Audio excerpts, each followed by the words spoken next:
시신 훼손 사건의 이 용의자 피의자에 대해서 이 실명을 공개하고 이름도 공개를 하기로 했어요. 변경석이라고 그래요. 네, 그렇습니다. 저게 그 법적 그 근거가 있습니다. 네. 그 특강법에 의하면 특정강력 범죄 처벌에 관한 그 법에 의하면 일정한 요건이 그 맞추어졌을 때, 예를 들면 이제 그 범죄 수법이 상당히 그 잔인하고 또 피해 상태 상당히 중대하고 더군다나 범행을 했다라고 하는 명백한 증거가 그 뚜렷했을 때 네. 공익 차원에서 또는 알 권리 보호 차원에서 공표를 할 수 있도록 되어 있습니다. 다만 지금까지 이 위원회가 경찰서 단위에서 그 구성이 되다 보니까 경찰서에 따라서 편차가 너무 좀 컸습니다. 그래서 그 얼마 전부터 지방경찰청 단위에서 심의위원회를 구성해서 지방경찰청 단위로? 네, 심의위원회를 구성해서 경찰관 4명과 외부 네. 전문 심사위원 3명이 심의를 해서 결정을 하는 이런 제도로 바뀌었는데요. 이번 같은 경우는 이제 그 7인 모두가 네. 공익의 알 권리 보호 차원이 있다라고 하는 만장일치의 이제 결정을 한 것 같고요. 그렇다고 해서 저 범인의 과거의 그런 사진을 모두 적극적으로 공개하는 형태는 아니고요. 네. 이름은 이제 밝히되 예를 들면 현장 검증 과정이라든가 이렇게 되면 이동하지 않습니까? 네. 그랬을 때 그 언론의 그 취재가 자유롭게 이루어질 수 있도록 예를 들면 지금 사진에 보면은 저렇게 모자라든가 마스크가 있지만 저런 것을 하지 않는 소극적 형태의 가려주지는 않겠다. 네, 가려주지 않는 형태의 예. 얼굴 공개라고 할 수가 있는 것이죠. 사실 이게 반대하는 쪽에서는 무죄 추정의 원칙이라고 해가지고 거기에 좀 위반된다는 건데 이 사람 같은 경우는 다 인정을 했기 때문에 그것도 가만히 되는 건가요? 그렇죠. 원칙적으로 보면은 그 대법원 최종 확정 판결이 나기 전까지는 네. 이 피의자 피고인은 무죄인으로 무죄죠. 볼 수밖에 없는 것이죠.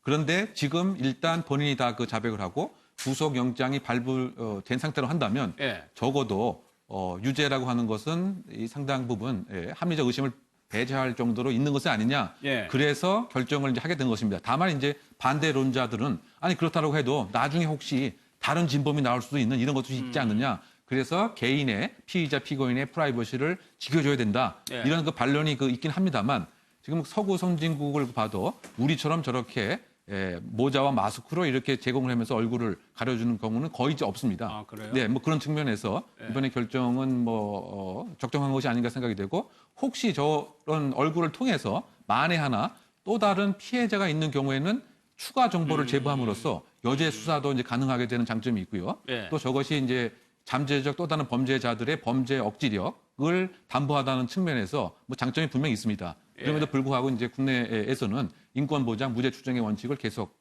지켜왔기 때문에 그 법의 요건이 맞는 상태에서만 심의위원회를 거쳐서 결정하는 것으로 이루어지고 있습니다. 알겠습니다. 소국장님, 그리고 이 사건과 관련해가지고 좀 또 다른 현상이 뭐냐면 언론에서 이제 과천 시신 뭐 훼손 사건 이렇게 붙이는데 과천 시민들이 굉장히 지금 불만이에요. 과천 시민들 입장에서는 이 어쨌건 이 사건이 일어난 곳은 안양이고 예. 시신이 또 훼손된 곳도 안양이고 이번 사건에 이른바 주무대는 안양이고 예. 이 과천에는 그냥 이 범인이 갖다가 시신을 거기다 유기한 거기에 불과한데 왜 제목이 자꾸 과천 뭐 시신 살해 뭐 이래야 되고 과천에서 마치 그런 어떤 흉악 범죄가 일어난 것처럼 이렇게 비춰지는 부분에 대해서 굉장히 이제 좀 항의를 하는 거죠. 예. 그래서 과천하면 뭐 살기 좋은 도시, 안전한 도시 이렇게 알려져 있었는데 그런 이미지가 지금 훼손이 되고 있다. 그래서 그 부분에 대해서 이제 과천시에 막 민원실 이런 데 굉장히 시민들의 항의가 좀 쏟아지고 있는 상황이고 그러다 보니까 과천시에서 경찰서에다가 그런 부분을 좀 신중하게 표현을 해달라. 과천이라는 이름 자체를 빼달라. 예. 뭐 이렇게 얘기를 하고 또 언론사에서도 이제 언론사에다 보도자료도 보내가지고 예. 그 표기를 할 때 과천이라는 이름을 좀 빼달라. 예. 뭐 이렇게 좀 적극적으로 이제 어떤 뭐 과천 시민들 입장에서는 그 우리가 사는 지역의 어떤 이미지가 좀 안 좋게 비춰지는 부분에 대해서 예. 좀 이건 아니지 않느냐라고 나름대로 여러 가지 좀 항의를 하고 있는 것이죠. 알겠습니다.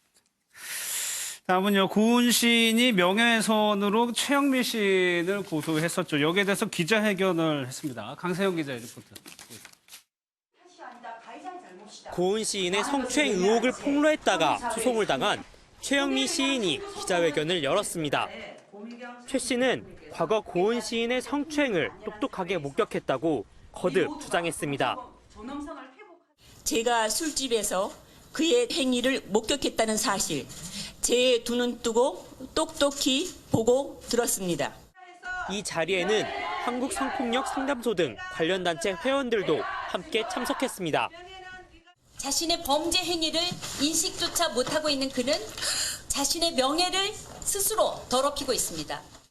고은 시인은 성추행 의혹을 강하게 부인하며 지난 7월 최 씨와 언론사 등을 상대로 20여 원의 손해배상 청구 소송을 제기했습니다. 고 씨 측은 최 씨의 폭로를 반박하는 증언도 나오고 있다고 밝힌 것으로 알려졌습니다. 양측의 주장이 평행선을 달리는 가운데 첫 변론은 오늘 31일 열릴 예정입니다. MBN 뉴스 강세현입니다.